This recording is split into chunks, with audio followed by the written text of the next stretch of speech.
Hi people, thank you for watching. While you're watching, please make sure you annotate your poem. Along with that, bring any questions you may have next lesson. Today we'll be doing Barn Owl by Gwen Harwood. I'll just start off by reading the poem. Daybreak, the household slept. I rose, blessed by the sun. A horny fiend I crept out with my father's gun. Let him dream of a child, obedient angel mind, old no-sayer, robbed of power by sleep. I knew my prize, who swooped home at this hour with daylight-riddled eyes, to his place on a high beam in our old stables to dream. Light's useless time away, I stood holding my breath in urine-scented hay, master of life and death, a wisp-haired judge whose law would punish beak and claw. My first shot struck.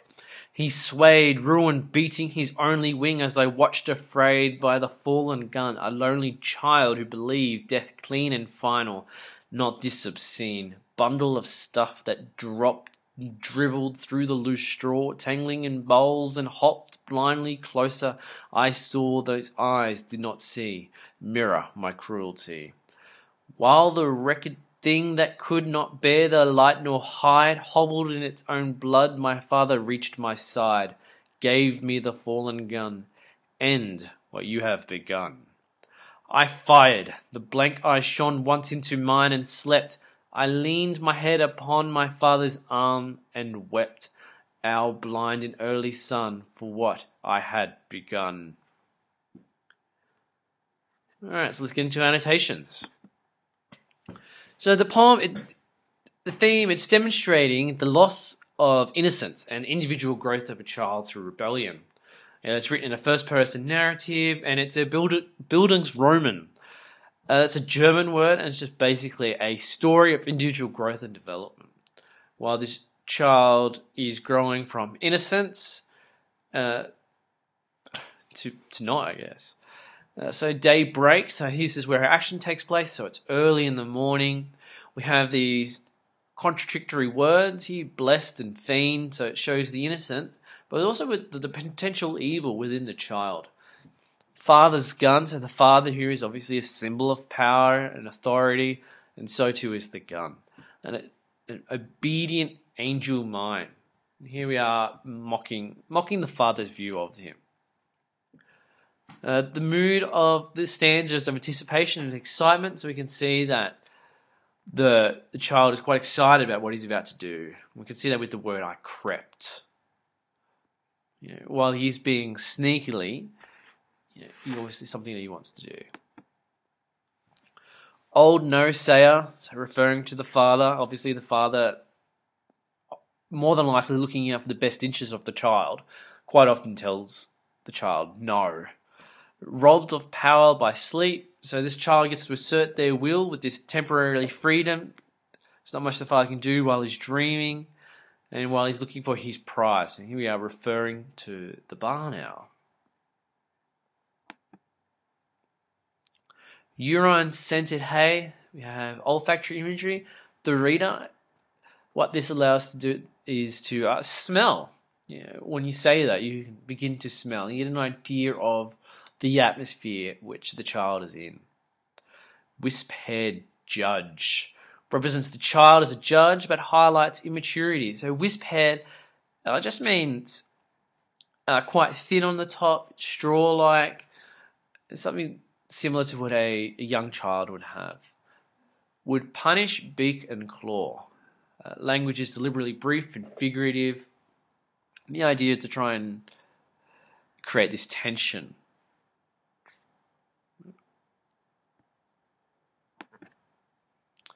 My first shot struck. So the syntax, very short sentence, and that's used again to create tension. But then we have the fallen gun. So naivety is replaced with guilt as the gun is symbolically dropped. Lonely child, so no longer portrayed as a confident judge devil, rather a child who's in shock. He just realized what he has done. Believe death clean and final, not this obscene. The poet here is emphasizing the look on the child's face and how in how much horror and in shock they are. Sorry, is what I'm trying to say. Especially compared to the previous movie when they're quite anticipated and quite excited about what's going to happen. Stuff. That's a deliberate word choice there, and it's low modality, and it's to emphasize the child's inability to comprehend. Dropped and dribbled. Here we have onomatopoeia and alliteration. It adds to the impact of the scene, and so do the other uses of imagery as well. Those eyes that did not see mirror my cruelty. Image with multiple meanings here. It's referring to the image of a judge, and then turns around in the figure of justice, who is portrayed as being blind. Its interpretation acts alongside the more literal and obvious definitions. Yeah. So obviously here the owl has possibly been struck in the face. It can no longer see, and that's what it's saying there. Mirroring those eyes are mirroring my cruelty. Hobbled in its own blood. Imagery emphasizing the horror of the situation. And here comes the father. Okay. End what you have begun. Here the father is teaching the child a lesson, and it's doing it through experience. So the child is more than likely not going to want to do something like this again afterwards. And the use of imperative and direct speech, and it gives that presence of authority.